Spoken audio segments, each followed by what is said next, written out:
Hi, it's me again with Corel Tips and Tricks. Somebody had a really good question. They want to have a six-sided polygon that has rounded corners. How can you space it out equally without having really a area to snap to and get every dimension? I mean, if you look, this triangle, that triangle, and that triangle are the same. So really pretty easy. Let's draw an ellipse and hit P, put it in the center of the page. Let's go ahead and make it black and take away the outline. Let's take a polygon, set your polygon on six-sided, and draw a polygon and hit P. Now I'm going to rotate it 30 degrees to get a flat side. I'm actually going to bring that in a little bit. Now I'm going to Control D and make another polygon, and I'm going to bring it out holding down the Shift key so it'll grow outwardly. Now I'm going to grab the inside polygon, and I'm going to make it something other than a hairline. Make it a little bit thicker. And let's make it black. Let's go up to Object and convert it to a curve. And by doing that, now let's get rid of these inner nodes between the lines. And that is selected so we can get our shape tool and select all those nodes. See, all 6 are selected. Go up to Windows, Dockers, and Corners. And let's round it like 2 inches.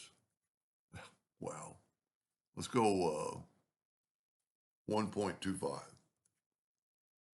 Let's call that good. Nah, you know what? That's too much. Let's just do 1 inch. There we go. Now, if you were going to space this out, it'd be rather difficult. So let's do this. Let's group this together, Control G. Let's rotate it 30 degrees and get a flat side over here. And let's make this 3 inches.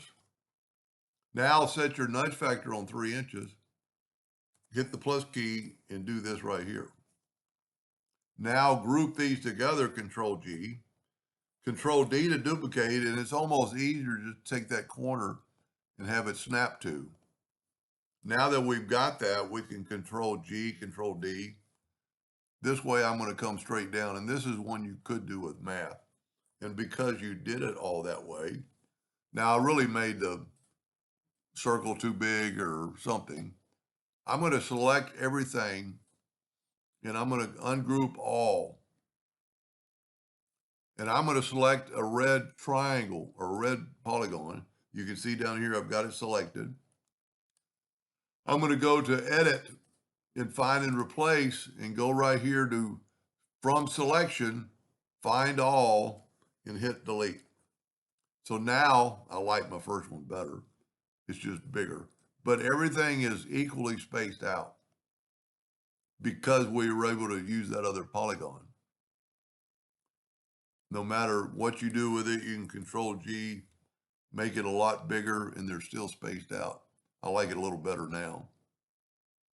And if you wanted to make it square, you would hit P, put it in the center of the page.